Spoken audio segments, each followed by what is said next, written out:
Le port d'armes à la lumière de l'affaire de la mort du taximan Ibbe Samb, faudrait-il le revoir? Quelle analyse faire du passage de Mohamed Boun Abdallah Dionne, Premier ministre à l'Assemblée nationale, le Sénégal dans le dernier classement Doing Business? Quelle lecture? Pour débattre de toutes ces questions, Binta Diallo reçoit ce dimanche 31 octobre Ousmane Ba, enseignant, docteur en sociologie, analyste politique, et Momodou Albert, journaliste, écrivain, chargé de communication de l'UCAD. Remue Ménage, c'est ce dimanche à partir de 10h sur la radio de toute l'actualité. 10h11, mesdames, messieurs, bonjour. Remue Ménage reçoit ce dimanche Ousmane Ba, enseignant docteur en sociologie à l'université Cheikh Anta Diop de Dakar. Nous recevons également notre confrère Momodou Albert. Bonjour, monsieur. Bonjour. Alors, vous êtes également Momodou Albert, chargé de communication de l'UCAD, écrivain également. Alors, l'actualité qui a choqué plus d'un cette semaine, c'est le meurtre du taximan sur la route de Ouakam, après une banale dispute. Quel enseignement faut-il tirer de cette affaire, Dr Ba? Merci beaucoup, Mme Diallo. Je commence d'abord par vous remercier de l'invitation et je salue au passage vos auditeurs. Et je salue aussi le doyen ici de l'université de Dakar. Alors, moi, je pense que ce qui s'est passé cette semaine au niveau de Yoff, c'est quelque chose qu'il faut déplorer.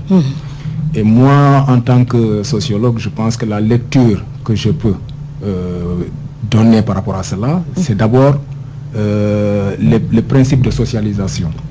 C'est-à-dire aujourd'hui, effectivement, dans l'éducation, dans notre système éducatif, est-ce que quelque part, on a une éducation qui répond fondamentalement aux réalités socio-culturelles de notre pays. L'éducation de base. L'éducation de base. Ensuite, interroger sur les instances de socialisation. Est-ce que ces instances-là fonctionnent? La famille d'abord.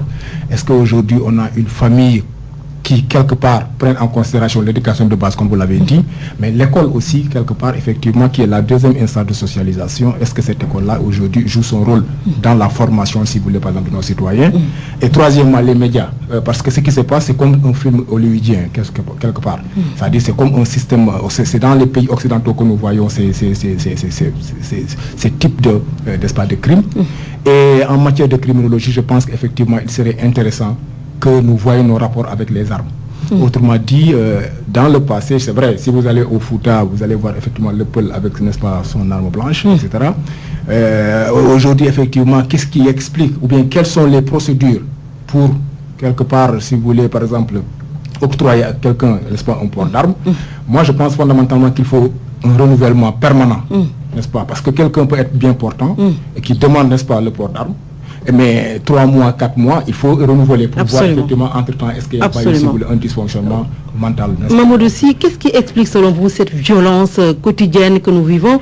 Les Sénégalais beaucoup plus portés maintenant vers la justice privée. Qu'est-ce qui l'explique? Je crois que la première explication, elle est liée au phénomène de crise. On est dans une société en crise, donc qui perd ses repères.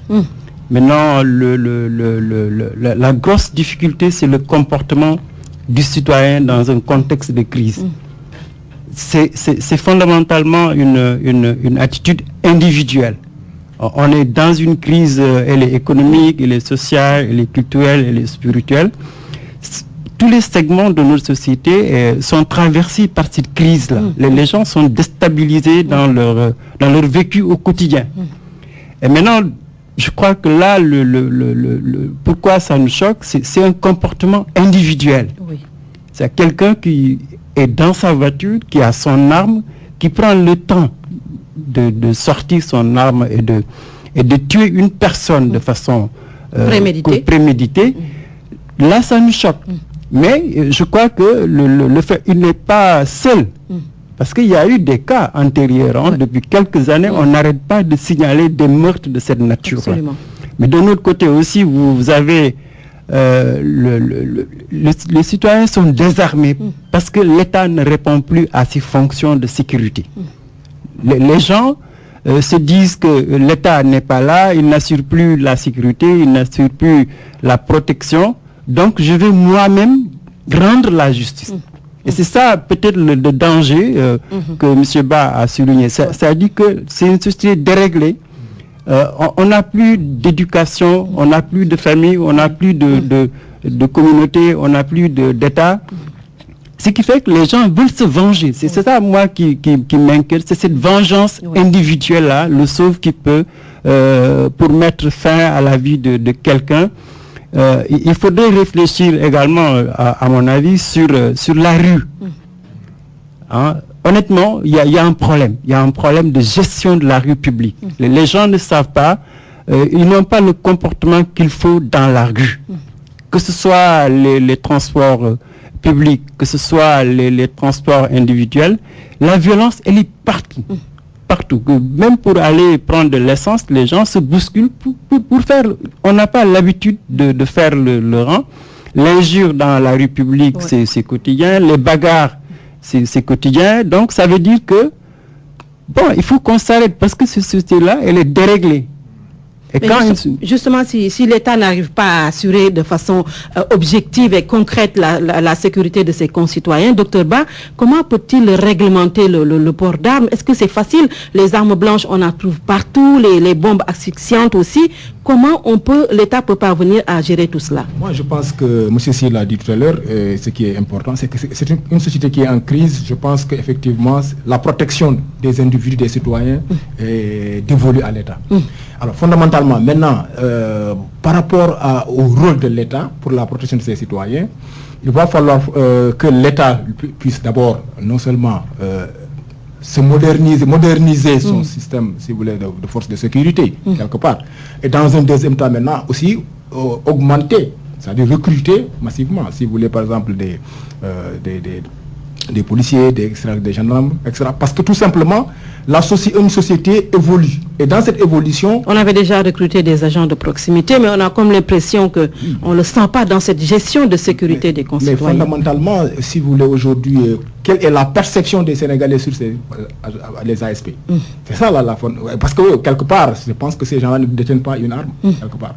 Et ce qui fait que donc la manière dont le Sénégalais a peur, si vous voulez, par exemple, du policier, n'est pas la même perception au niveau de ces ASP-là. Moi, je pense que fondamentalement, il faudrait qu'on retourne à l'orthodoxie, n'est-ce pas, de l'État, pour pouvoir non seulement doter des moyens aux forces de sécurité, mais en même temps aussi recruter massivement. Parce qu'aujourd'hui, on est à 13 millions d'habitants, presque, etc. Et 13 millions d'habitants, il faudrait que non seulement ce nombre-là soit en adéquation, si vous voulez, par exemple, par rapport au recrutement que l'État doit faire, etc. D'autant plus qu'aujourd'hui, il y a une modernisation, si vous voulez, par exemple, de la criminalité. Et ça, il faut le prendre en considération. Il a parlé qu'aujourd'hui, la gestion de la rue publique. Mais ces phénomènes-là, on les rencontre le plus souvent dans les centres urbains. Pourquoi? Parce que tout simplement, il y a un phénomène de crise. Quelque part, il y a l'exode rural. Tout le monde, n'est-ce pas, tout le monde vient à Dakar. Et les gens n'ont pas de métier, etc. Maintenant, sauf qui peut, c'est par exemple... le fait de chercher tous les moyens pour pouvoir subvenir à leurs besoins. Et fondamentalement, et aujourd'hui, c'est que dans le passé, nous banalisons, c'est existé comme étant quelque chose, si vous voulez, par exemple, réel, acceptable, quelque chose. Mais aujourd'hui, c'est banalisé. Et fondamentalement, je pense qu'il faudrait que nous arrivions à non seulement comprendre, voir et appréhender le mot sénégalensis aujourd'hui. Moi, je pense que le Sénégalais de 1960 n'est plus le Sénégalais d'aujourd'hui. Et fondamentalement, avec cette jeunesse, je pense qu'il est fondamental, effectivement, que les instants de socialisation dont je parlais tout à l'heure puissent prendre en considération cette modernisation, si vous voulez. Alors, il a parlé du phénomène de l'exode rural qui s'accentue, Albert. Est-ce que fixer les jeunes dans leur terroir peut constituer un des facteurs de régler cette sécurité ambiante, cette insécurité ambiante? Non, je ne crois pas. Ça, c'est une fausse piste parce que la société de crise, elle est accompagnée par des mutations.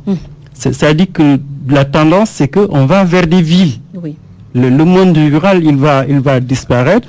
C'est inévitable. Donc, même si vous prenez le topo, l'état actuel du Sénégal, on va vers des communes. On a généralisé les communes. Donc, la communalisation. Donc, le mode de vie urbain, il va se généraliser, il va prendre l'ampleur.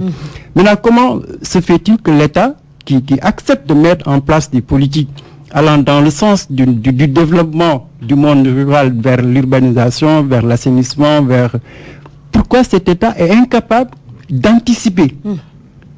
Regardez par exemple, il faut le dire, je crois, il ne faut pas qu'on se cache la réalité. Les chauffeurs de manière générale, les chauffeurs de taxi, les chauffeurs de transport, ils n'ont aucune formation, ils n'ont aucune éducation. Donc c'est des gens qui viennent de la ville ou des banlieues, qui ont vécu à Dakar pendant 15 ans, 20 ans, ils ont fait tous les petits métiers, ils arrivent au permis, des fois ils achètent le permis de conduire. Bon, c'est valable pour les privés, il suffit d'aller dans les entreprises relativement formalisées pour voir aujourd'hui qu'après 2 mois, 3 mois de salaire, les gens pensent avoir un permis. Donc on l'achète, le permis il est acheté. Mais la rue également, il n'y a pas de sécurité. La police gère la circulation. Elle ne gère pas l'humain. Oui. Et je pense que même notre police, elle n'est pas formée à assurer la sécurité des personnes. Il parlait tout à l'heure de l'éducation. Je pense qu'il faut même revoir les mécanismes de l'éducation. Parce qu'on a une population quand même trop jeune qui sort de l'école très tôt. Donc les modes d'éducation de notre société doivent être différents nécessairement avec les modes d'éducation en Europe. Donc comment gérer cette mutation de notre société? Je pense qu'il faudrait que l'État sorte de cette passivité-là. C'est-à-dire que la sécurité, c'est vraiment ça notre société. Si l'État n'assure pas la sécurité, c'est sûr que la crise elle va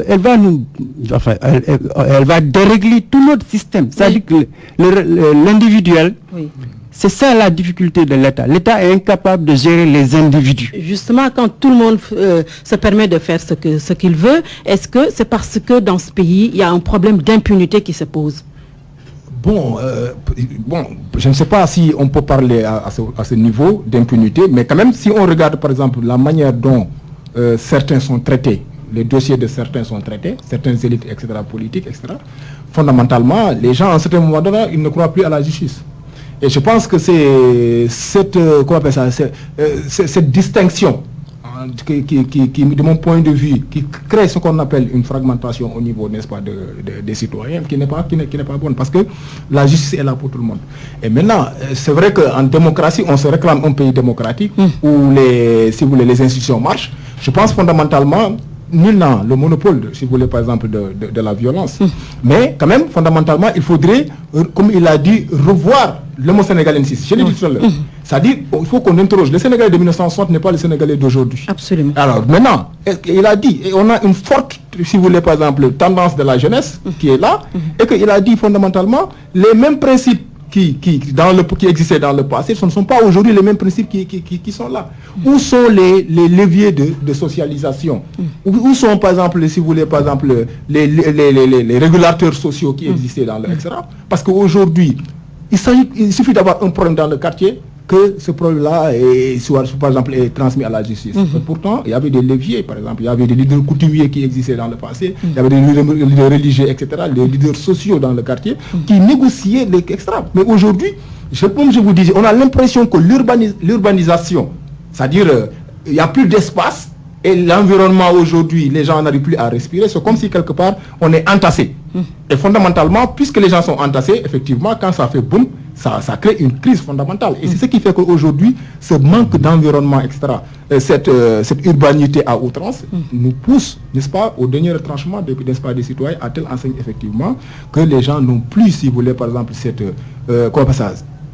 culture citoyenne, mais quand même, ils veulent régler à leur façon, si vous voulez, par exemple, Mais est-ce que l'heure d'une deuil nationale a sonné, comme le disait souvent un sociologue? Bon, je crois que c'est vraiment que il a raison, le deuil national. C'est-à-dire qu'il faut faire l'introspection de notre société. Quand elle est malade, une société, elle s'arrête, elle essaie d'examiner. Par exemple, les comportements individuels nous renvoient à notre propre société. Il ne faut pas que les gens croient que tel a agi parce que c'est tel. Non, c'est des signes qui annoncent que notre société elle est complètement en train de basculer. Oui. La violence, elle est générale. Donc, il a tué un taximan, demain un autre va tuer un chauffeur, demain un autre va tuer son voisin, demain il va tuer un étranger. Donc, la jungle, notre société, quand elle devient une jungle, mais les plus faibles payent toujours. Et de ce point de vue-là, c'est l'État, à mon avis. C'est-à-dire qu'il faut même notre mode de penser la police, il faut revoir notre mode de protection. La police telle qu'elle est configurée, elle ne gère que les problèmes. Moi, j'ai jamais vu ça dans ma vie. Une police qui n'est là pour gérer des problèmes. Elle n'anticipe sur aucun mouvement social, aucune mutation. Donc, il faudrait que l'on voit, par exemple, avec ces collectivités locales-là, dans le cadre de la décentralisation, le mouvement associatif. Oui. Quelle devrait être sa place dans la gestion de la République, dans la gestion de l'environnement? Je pense qu'il faut aller dans cette direction et ne pas nous contenter à dire que le Sénégalais, il est bon, il est religieux. C'est absolument faux. On est dans une situation de crise. On a des manifestations qui là. Faisons l'introspection, mais essayons aussi de voir dans la durée. Ce n'est pas des questions qu'on règle du tic au tac. Il faut aller dans une stratégie de gestion de nos problèmes globaux. Mamadou Sy Albert, notre confrère que nous recevons dans Remue Ménage ce dimanche également, Ousmane Ba, enseignant docteur en sociologie à l'université. Nous allons aborder un autre aspect de notre débat lié à la politique. Ce matin, nous avons entendu l'appel de Paris à la résistance du président Abdoulaye Wade. Est-ce que, docteur Ba, cette résistance est possible au vu de ce qui s'est passé la semaine dernière, la marche autorisée puis réprimée de l'opposition regroupée au sein de la coalition Ouattou Sénégal? Alors moi je pense que le président Wade est un grand démocrate. Il faut le dire parce que quelqu'un qui a lutté pendant des années contre le régime socialiste et qui est venu au pouvoir pendant 12 ans. Je pense que, je ne sais pas qu'est-ce qu'il entend par résistance. Mais moi je pense qu'effectivement au Sénégal, au moins les principes fondamentaux de la démocratie marchent. Les institutions existent. Récemment, l'opposition a organisé, si vous voulez, par exemple, une manifestation. Moi, je pense que dans un état de droit, il faut passer par les canaux légaux.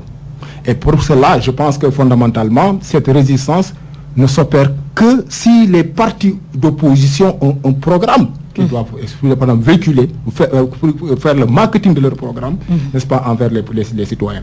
Je pense que le seul canal pour démettre, si vous voulez, un chef de l'État ici au Sénégal, c'est de passer par les urnes. Et pour cela, je pense qu'effectivement, bon, je ne sais pas qu'est-ce qui se cache derrière, si vous voulez, par exemple, la perception et la pensée, n'est-ce pas, du président Wade.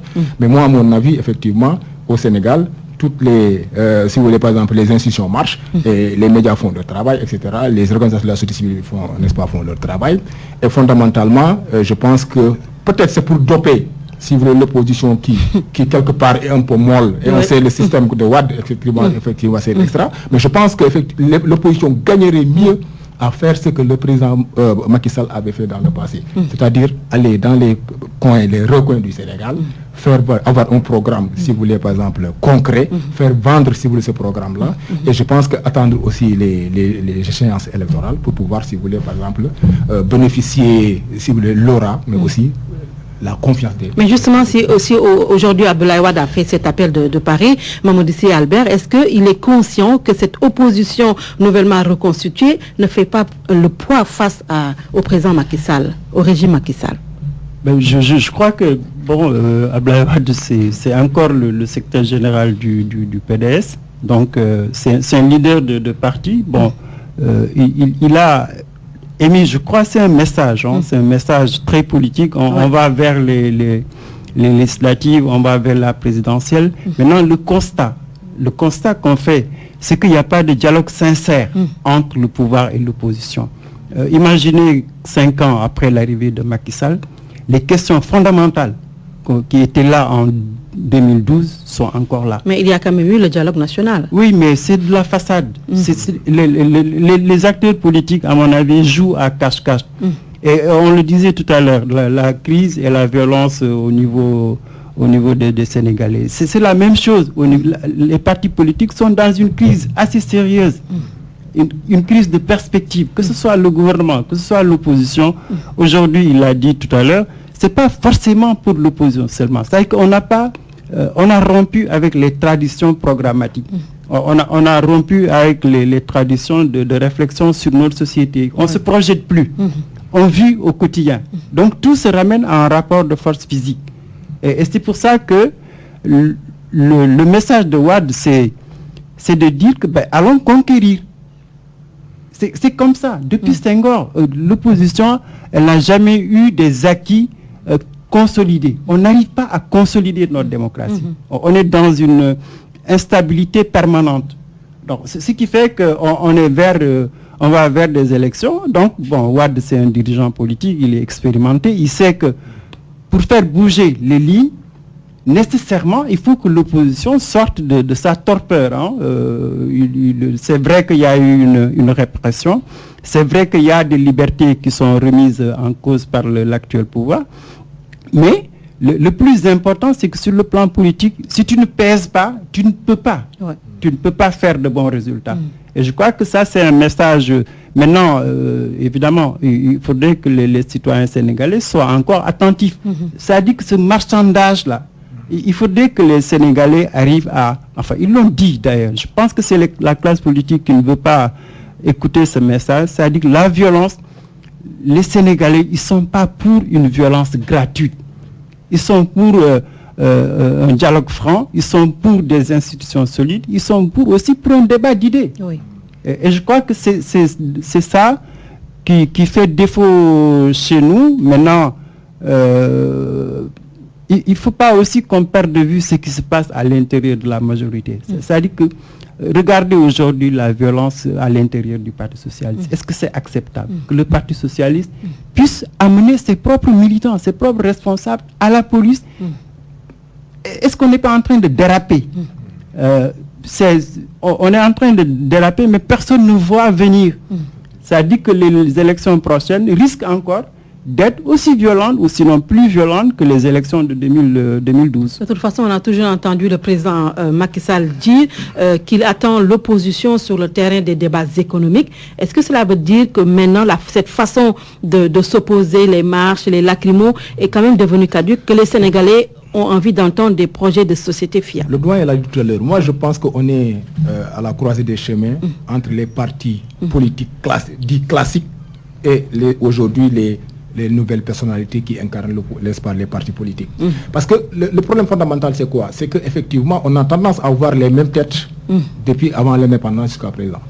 Et aujourd'hui, comme il l'a dit tout à l'heure, il y a une nouvelle élite politique, jeune, etc., expérimentée, et qui, quelque part, effectivement, ces jeunes-là veulent, si vous voulez, non seulement intégrer les instances de décision des partis politiques et des femmes. Alors maintenant, si ce conflit de génération, c'est ça, c'est un conflit de génération. Et ce conflit de génération-là, si on calcule ça, on voit effectivement que la traditionnalité de ces partis-là veulent effectivement qu'il y ait un copinage, etc., entouré, etc. Alors que ces gens-là, aujourd'hui, veulent montrer, si vous voulez, par exemple, leurs expériences, les expertises par rapport, si vous voulez, à la chose publique. Maintenant, si on parle de débat économique, moi je dis, le seul débat au Sénégal aujourd'hui qui mérite d'être félicité, c'est le débat sur le pétrole. C'est un débat économique.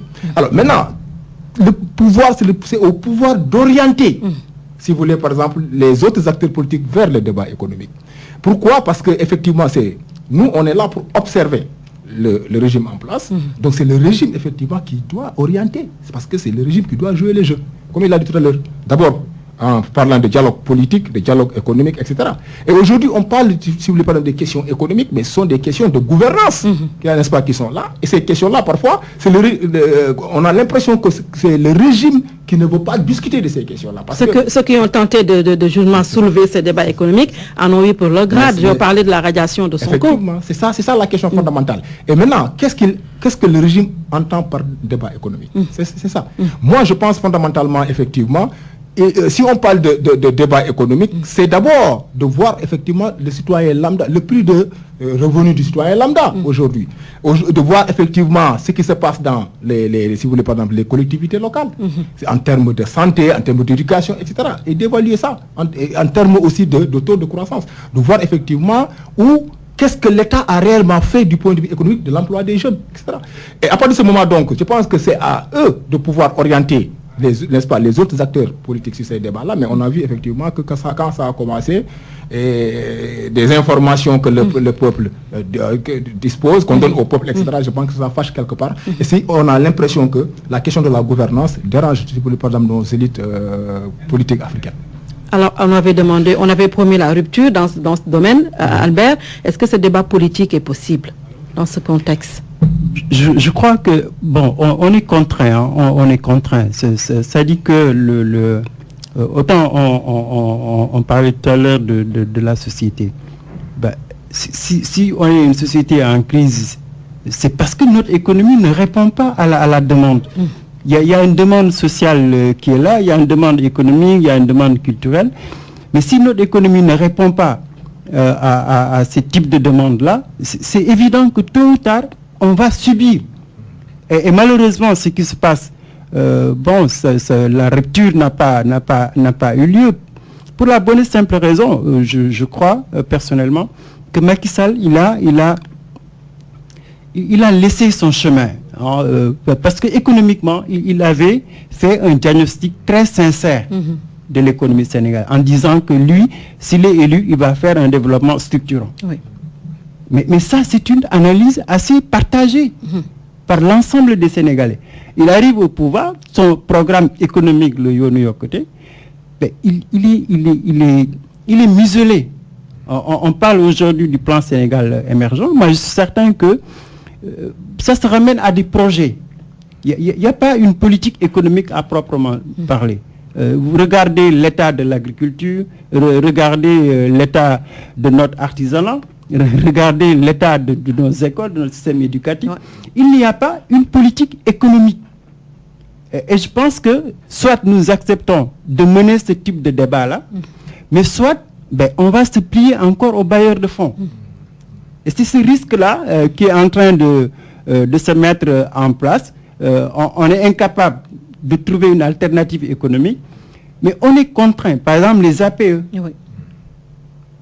Si le Sénégal ne dispose pas, ne mène pas une réflexion sur les alternatives économiques, mais Macky Sall va signer les accords de partenariat. Il sera contraint. Maintenant, le résultat, c'est que dans 5 ans, dans 10 ans, mais on va tourner en rond.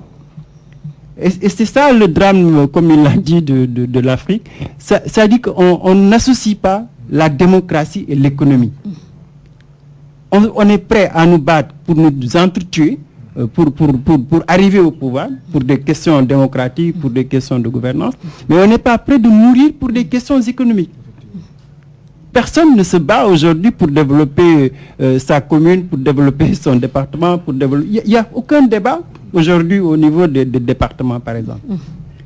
Mais c'est lié au fait que la classe politique, elle réduit tout à l'exercice du pouvoir. Oui. Et je pense que c'est ça qui étouffe même nos opérateurs économiques. Par exemple, moi je suis un peu les patronats du Sénégal dans ces différentes versions.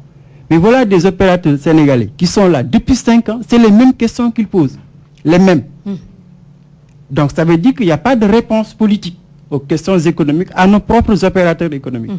Donc je crois que, soit on accepte d'engager les débats politiques et économiques de manière sincère entre nous, ou soit on sera obligé de subir le dictat des autres. Alors nous allons faire un saut à l'hémicycle, à l'Assemblée nationale. Docteur Ba, pour évoquer l'affaire Barthélémy Diaz, l'Assemblée nationale qui s'achemine à lever l'immunité parlementaire du député socialiste. Au-delà même de l'aspect judiciaire, les observateurs disent que c'est une stratégie pour isoler un opposant devenu encombrant. Alors, moi je pense que sur l'affaire Barthélémy Diaz, moi je vois effectivement une affaire qui, de mon point de vue, pousse la plupart des citoyens à ne pas faire de la politique. Pourquoi? Mais c'est ça, c'est-à-dire on a l'impression que qu'en Afrique, et plus particulièrement au Sénégal, si on est en coalition ou bien si on est si on est en coalition, effectivement, et qu'il y ait des acteurs qui sont, par exemple, au niveau de cette coalition-là, ces acteurs-là ne sont pas poursuivis. Si on est de la mouvance présidentielle. Voilà. Mais l'autre élément fondamental, c'est qu'effectivement, moi je pense qu'il faudrait que nous, qu'on arrive à avoir ce qu'on appelle une nouvelle perception de la politique. Et de mon point de vue, c'est un peu, c'est-à-dire ce n'est pas joli, ce n'est pas bon de voir, par exemple, effectivement, des acteurs qui, dans le passé, et avec tout ce qu'on a entendu dans vos ondes, tout ça, extra, qui soutenait Barthélémy Diaz. Et aujourd'hui, on voit, si vous voulez, par exemple, c'est que le Wahouet, 100%. Ça pose un problème, si vous voulez, par exemple, de nos élites.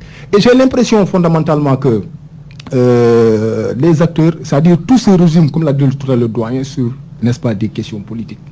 Et ce ne sont pas des questions qui intéressent, si vous voulez, par exemple, fondamentalement les Sénégalais. Moi, je pense que, comme disait Wilfrido Pareto, je pense qu'il faudrait qu'il y ait la circulation des élites.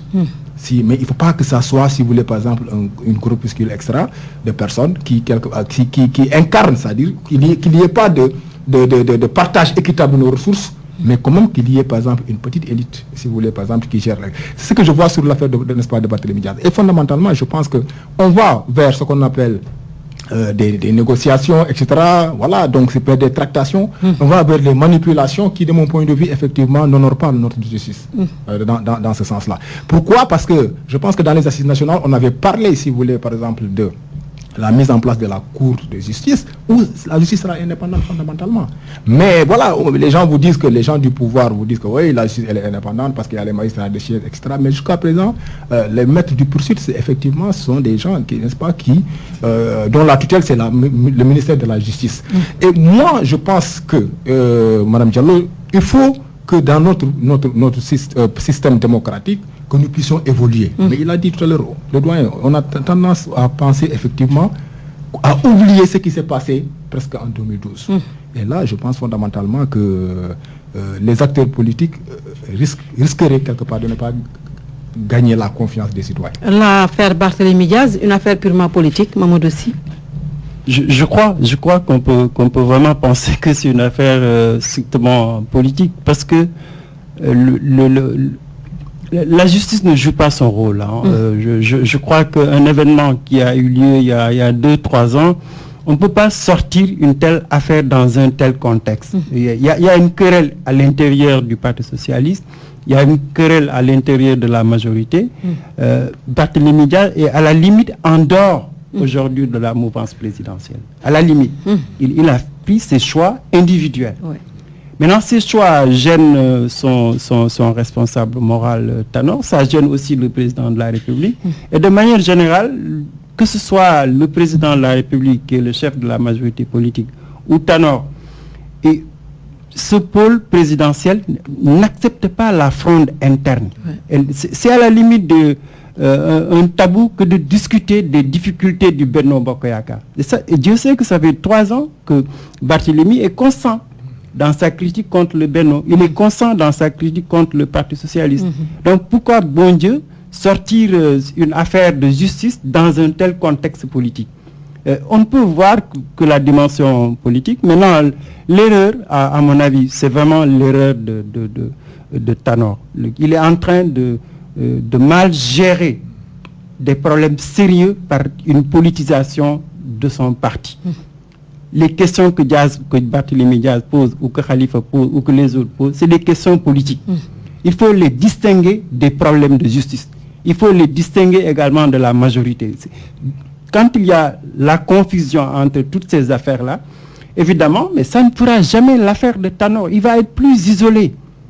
Et je crois que c'est ce message-là que même le président de la République ne semble pas percevoir. C'est-à-dire que le PS déstabilisé ne sera pas d'un grand apport pour Macky Sall en 2019. Bien sûr. Un PS affaibli, il est déjà affaibli depuis 2000. Comme d'ailleurs. Il ne cesse de baisser. Voilà. Donc ça veut dire que, en perspective, dans les 2 ans, si le PS s'affaiblit davantage, il ne sera pas d'un apport pour Macky Sall. Il va au contraire jeter tous les militants du Parti socialiste il va les faire basculer dans l'opposition. Et je crois que c'est ce débat-là bon, que la majorité ne veut pas faire son ndep aussi, hein, mais qui ne veut pas faire son ndep. Je sais qu'il y a tellement de problèmes à l'intérieur de la majorité. S'ils avaient pris, bon, il a la capacité, il a l'expérience, s'il avait pris la décision de réunir tout le Benno pour mettre les affaires sur la table, que les gens discutent. Je crois qu'à mon avis, bon, malheureusement, moi c'est ça que je regrette, parce que les politiciens, c'est des politiciens, hein, mais ce que je regrette, c'est la justice.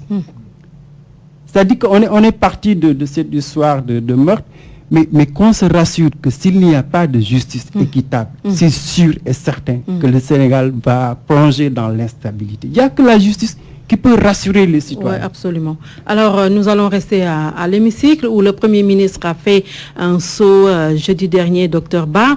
Alors, le grand oral de Mohamed Dionne, quel enseignement faut-il en tirer aujourd'hui? Moi, la question que je me pose, c'est quelle relation y a-t-il entre le grand oral du Premier ministre et les conseils des ministres décentralisés, délocalisés du chef de l'État? C'est une sorte de bilan des réalisations du président. Non, je veux dire, quelle relation y a-t-il entre les deux? Parce que quelque part, on voit... Il était parti pour répondre à des questions d'actualité. Oui, c'est ça. Mais c'est le chef du gouvernement. Oui. Ah, voilà, c'est dans l'exécutif. Le président de la République et le président de l'exécutif. Alors moi, c'est là le rapport. C'est-à-dire, j'ai l'impression qu'effectivement, il y a une sorte de cacophonie entre extra. Est-ce que les chiffres que le président de la République donne sur le terrain, ce sont les mêmes chiffres, effectivement, que le Premier ministre donne, n'est-ce pas, répondre, par exemple, aux questions des, n'est-ce pas, des députés. Alors, moi, je pense que, et ensuite, on nous avait dit que ça doit être de manière permanente, n'est-ce pas, ces rencontres-là. Tous les mois. Ouais, mais finalement, on a vu ce qui s'est passé entre-temps, etc. Et il a fallu qu'il y ait des questions purement économiques, etc., et qu'il y ait, si vous voulez, par exemple, un tollé général sur la question du pétrole, que les gens se précipitent pour pouvoir, si vous voulez, par exemple, appeler le Premier ministre à parler. Mais moi, ce que je veux comprendre par rapport à cela, c'est que à quoi servent ces, n'est-ce pas, ces rencontres-là? Est-ce que le peuple, est-ce qu'on répond aux préoccupations du peuple, etc. Parce que ce que je vois, c'est que si vous voyez, on vient de sortir de l'hivernage, mais il y a certaines zones où il n'y a même pas de paratonnerre. Extra, au moment où on attribue des véhicules, par exemple, à des, n'est-ce pas, aux élus, etc. Alors, moi, le problème fondamental, c'est que j'ai l'impression, effectivement, qu'il y a deux Sénégal, le Sénégal utile et le Sénégal inutile. Alors, ça veut dire qu'on montre les réalisations, mais de mon point de vue, ce grand oral-là aura un sens si on pose les véritables questions, quelque part, les véritables problèmes. Parce que aussi, le gouvernement est là pour régler des problèmes. Moi, en ce qui concerne les réalisations, je dis, je ne félicite pas, n'est-ce pas, un gouvernement qui travaille, qui réalise, parce que c'est son rôle de réaliser. Mais quand même, un gouvernement qui prend en considération les préoccupations des populations et les problèmes, n'est-ce pas, des populations, et on expose ces problèmes-là pour dire, aujourd'hui, nous sommes venus à l'Assemblée nationale pour que vous nous disiez quels sont, par exemple, les problèmes qui existent. Et l'autre élément maintenant, c'est du côté des députés. Aujourd'hui, est-ce que les députés jouent fondamentalement leur rôle? Parce que pour moi, normalement, n'est-ce pas, les députés doivent s'organiser à telle enseigne, effectivement, qu'à chaque fois qu'il y ait, chaque 3 mois, d'ailleurs, on doit le faire. C'est-à-dire qu'il y ait des descentes sur le terrain pour prendre les préoccupations de la population, pour pouvoir répondre, si vous voulez, à ces préoccupations, à poser ces questions-là, n'est-ce pas, au gouvernement. Mais qu'est-ce que l'on voit? On voit parfois des questions que l'on pose, ça n'a rien à voir avec les préoccupations des populations. Et de mon point de vue, je pense qu'il faut changer la donne et voir aussi n'est-ce pas, les gens qu'on élise pour, n'est-ce pas, devenir député, parce que ce que nous avons vu dans le grand oral passé, n'est-ce pas, c'est des choses à déplorer, et je pense que le peuple n'en a pas besoin. Dicté préparé ou pas, parce que les questions sont connues d'avance. Beaucoup ont critiqué cet état de fait, Mamoudou Sy Albert. Est-ce que les critiques sont fondées? Oui, totalement fondées, parce que je pense personnellement que le gouvernement s'est perdu en cours de route.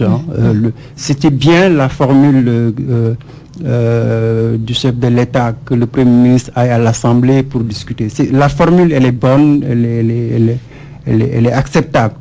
Maintenant, dans la mise en œuvre, je crois la dernière rencontre entre le Premier ministre et l'Assemblée a montré des failles. C'est-à-dire que le fait que les ministres soient là pour répondre à des questions, le fait que les questions soient connues à l'avance, le fait que l'Assemblée ne joue pas son rôle, Mais ça met en nu la faiblesse de la formule. Le dialogue, il est baisé. Et quand un dialogue politique, il peut être juste dans son principe, mais dans sa mise en œuvre, si le dialogue, il est faussé, il ne répond à aucun objectif politique précis, là, on a des problèmes. Et je pense que c'est la difficulté du gouvernement, c'est de savoir pourquoi cette formule. Un gouvernement, quand il va devant une assemblée, c'est pour s'expliquer. On s'explique. Mais d'un autre côté, si l'assemblée reçoit, mais l'assemblée, elle incarne le pouvoir législatif. Donc, c'est pour contrôler. C'est pour questionner. C'est pour essayer d'avoir une vision plus claire dans sa mission de contrôle du gouvernement et du vote des lois. Mais malheureusement, c'est ça qui choque tout le monde, hein, c'est que l'Assemblée ne joue pas son rôle. Ce n'est pas un pouvoir législatif qu'on a aujourd'hui. C'est la 12e législature, c'est la plus critiquée, c'est la plus décriée. Parce que, simplement, bon, le profil de l'Assemblée, c'est pas un profil politique. C'est du copinage, c'est des gens qui sont élus sur des critères absolument politiciens. Donc, ce qui fait que le niveau politique de l'Assemblée, bon, ça ne peut pas ne pas décevoir les Sénégalais. Maintenant, je crois que la critique qu'on peut faire au gouvernement aussi, c'est que c'est au gouvernement de prendre ses responsabilités. C'est-à-dire que vous ne pouvez pas dire que je suis l'exécutif, moi je ne débat de rien. Mais ça n'a pas de sens. Un gouvernement, il doit rendre compte. Mais pour rendre compte à l'Assemblée, il faut accepter le débat, que le débat soit franc. Le problème, ce n'est pas de convaincre l'Assemblée. Le problème, c'est de discuter, de confronter les idées, d'arriver à donner un sens au pouvoir exécutif et au pouvoir législatif. C'est ça qui donne confiance aux institutions. Mais malheureusement, bon, je crois que l'opposition aussi a une part de responsabilité. Il ne faut pas tirer seulement sur le gouvernement et l'Assemblée. C'est que l'opposition aussi, elle a un rôle à jouer. Son rôle, ce n'est pas de tirer sur tout ce qui bouge. Son rôle, c'est de corriger. S'il y a des dysfonctionnements, mais il faut que l'opposition apprenne à être une opposition parlementaire. À mon avis, la question de fond, peut-être il l'a abordé, c'est-à-dire qu'on n'a pas de parlementaire. On n'a plus de dirigeants politiques à la direction des ministères. C'est ça la faiblesse de notre démocratie. Mais il faudrait que là encore, c'est vrai, il faut faire appel aux citoyens. Il faut que les citoyens aillent à l'Assemblée. Si les citoyens n'arrivent pas à aller à l'Assemblée, c'est sûr qu'on aura toujours ce problème-là. Le gouvernement, c'est le gouvernement du président. L'Assemblée, c'est l'Assemblée du président. Bon, et les partis politiques vont gérer la politique à leur manière. Mais une fois, c'est sûr et certain que si les citoyens arrivent à se faire élire et à aller à l'Assemblée au nom des citoyens qui ont élus, mais c'est sûr qu'on va casser, ce poids écrasant des politiciens. Bon. On a comme l'impression que l'opposition parlementaire est muselée à l'Assemblée par rapport au débat, parce que sur 120 minutes, pratiquement, l'opposition n'a eu que moins de 5 minutes. Comment, dans ce cas, l'opposition peut s'exprimer? C'est ça que le doyen ici est en train d'expliquer. Je pense qu'il y a un problème de culture démocratique quelque part. Parce que j'ai tendance à dire que c'est pas seulement une opposition critique qu'on veut, mais une opposition constructive. Si vous prenez, par exemple, les partis traditionnels, quand je parle des partis de gauche, peut-être je parle sur le contrôle doyen ici, etc. Mais ils avaient ce qu'on appelle les écoles de partis. C'est-à-dire ils formaient, si vous voulez, par exemple, une élite, si vous voulez, par exemple, politique, qui est là pour répondre, si vous voulez, par exemple, aux préoccupations des populations. Mais aujourd'hui, par exemple, n'importe qui peut être député. Or, aujourd'hui, le député, comme je vous ai dit... Ministre aussi. C'est ça. Et si on regarde, n'est-ce pas, la lame de fond, c'est de voir effectivement, d'abord des députés, des élus compétents, mais aussi des élus qui auront n'est-ce pas, des responsabilités allant dans le sens de prendre les préoccupations des populations. Je vous donne un exemple. C'est-à-dire aujourd'hui, voilà, on voit même des députés qui ne viennent même pas, qui ne viennent même pas assister, etc. Si par exemple on divise le Sénégal en 4 zones, par exemple, mais on dit par exemple tel groupe de députés, vous allez nous produire dans 6 mois, voilà, etc. On vient, ça dit que le débat sera un débat fructueux. Mais si on vient, par exemple, à l'Assemblée nationale, c'est-à-dire pour faire l'éloge, si vous voulez, par exemple, du régime en place, alors la peur que nous allons avoir, c'est demain, si on a, n'est-ce pas, un pouvoir exécutif qui n'a pas, si vous voulez, par exemple, une majorité à l'Assemblée, si on a la peur, on n'a pas encore testé ça. Et ça, en 62, on parlait de ça. Mais si demain, on aura, par exemple, un pouvoir exécutif qui n'a pas de majorité à l'Assemblée nationale, comment on va gérer le pays si on n'a pas cette, si vous voulez, par exemple, cette culture démocratique? Sauf que la PR n'a pas de majorité à l'Assemblée. Mais c'est ça que je nomme, mais c'est la coalition jusqu'à présent. C'est la coalition. Mais je veux dire, demain, si on a, par exemple, une coalition qui est au pouvoir, n'est-ce pas, dans l'exécutif, et une autre coalition dans ce qu'on appelle, n'est-ce pas, le Parlement, mais comment va être le dialogue entre ces deux-là? Cohabitation. C'est là. Et il faut penser pour les n'est-ce pas, les joutes à venir. Ça peut exister. Il appelle des citoyens. Aujourd'hui, effectivement, on a voté une constitution. Et cette constitution-là, effectivement, il y a des, n'est-ce pas, ces citoyens, des commerçants indépendants qui peuvent aller, si vous voulez, par exemple, à l'Assemblée nationale. Et je pense qu'il faut changer, si vous voulez, par exemple, cette image que les Sénégalais ont de nos représentants nationaux, etc. Mais il faudrait fondamentalement... L'Assemblée nationale, encore et encore, on en parle, Mamoudou Sy Albert, avec ce qui s'est passé avec le ministre Diène Farba Sarr et sa ministre déléguée. Alors, quelle lecture en faites-vous? Ben c'est décevant pour la démocratie, mais bon, il faut aller au-delà de la déception, essayer de comprendre. C'est ça que je disais tout à l'heure, que les critères de choix, que ce soit au niveau de l'exécutif ou au niveau du législatif, la politique, elle est trop dominante. Et c'est pour ça que les clivages... les clivages étaient prévisibles, à mon avis, parce que le président Macky Sall, il aurait pu quand même éviter ce genre de parce que vous savez, sous Senghor par exemple, on a connu des ministres délégués, mais c'était exceptionnel. Un ministre délégué, c'est pas un politicien. Non.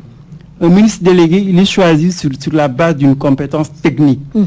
Il est dans un ministère, mais le ministère délègue certaines de ses missions à une personnalité choisie pour ses compétences.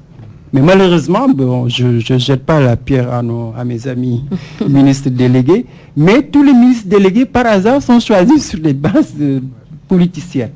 Docteur Ba, ça fait que, bon, quand tu as ce genre de problème, je pense que c'est bien. C'est bien qu'on ait eu ce problème. Maintenant, il faut réfléchir sur le choix. C'est bien, docteur Ba. Moi, je pense que c'est ça. C'est d'abord le premier principe, c'est de voir le choix de nomination de nos ministres. Ensuite, maintenant, quel rapport y a-t-il entre un ministre délégué, un ministre d'État et un secrétaire d'État? Parce qu'on a, c'est comme si on voit tout. Alors, fondamentalement, effectivement, il y a des instances appropriées pour discuter, si vous voulez, par exemple, des questions entre collègues. Absolument. Et je pense que c'est important, effectivement. C'est pourquoi je parle tout à l'heure de la posture et du choix et du profil, si vous voulez, par exemple, de nomination, si vous voulez, par exemple, de nos. Est-ce que les gens ont pris le temps de pouvoir regarder les dossiers pour nommer, par exemple, tel à tel poste? Nous sommes pratiquement au terme de cette émission. Nous allons aborder chacun quelques secondes le doing business, le Sénégal classé 153e. Alors, est-ce que cela veut dire que le climat des affaires est favorable à l'investissement ou le Sénégal peut encore faire mieux? Sur quelques minutes, Mamoudou Sy Albert. Moi, je crois qu'il faut sortir de cette logique du doing business. Non, moi, je suis désolé. Qu'on ait notre propre doing au Sénégal, qu'on essaie de voir comment devenir compétitif à partir de nous-mêmes, notre économie, à partir de l'Afrique. Quels sont les critères pour que nos économies puissent échanger entre elles? L'extérieur, le doing business, c'est vraiment une grosse erreur encore. On tombe dans un piège. C'est des critères, c'est des normes internationales. On ne va jamais satisfaire. Moi, je pense que je vais aborder la même chose. Il ne faut pas qu'il y ait ce qu'on appelle le dictat des bailleurs de fonds. Moi, je dis souvent que le taux de croissance extrait le classement, on ne mange pas la croissance. C'est-à-dire qu'on doit sentir la croissance. Aujourd'hui, effectivement... Dans le panier de la ménagère. C'est ça. Est-ce qu'aujourd'hui, par exemple, nos économies sont compétitives, etc., le climat des affaires, est-ce qu'aujourd'hui, au Sénégal, on peut parler de... Est-ce que le climat des affaires répond aux PNB, autrement au revenu des populations. Ouais. Moi je pense que c'est ça, mais il ne faut pas tomber sur l'erreur des bailleurs de fonds. Je pense que quelque part, effectivement, ce sont des institutions qui quelque part sont commanditées. Et moi, le seul doing business, c'est le doing, n'est-ce pas, du Sénégal. Du Sénégal, absolument. Merci beaucoup, docteur Ba, enseignant en sociologie à l'UCAD. Merci également à notre éminent confrère Mamadou Sy Albert. Merci infiniment à El Hadj Ndiogou Diène qui était à la réalisation de cette émission. Bon dimanche à tous.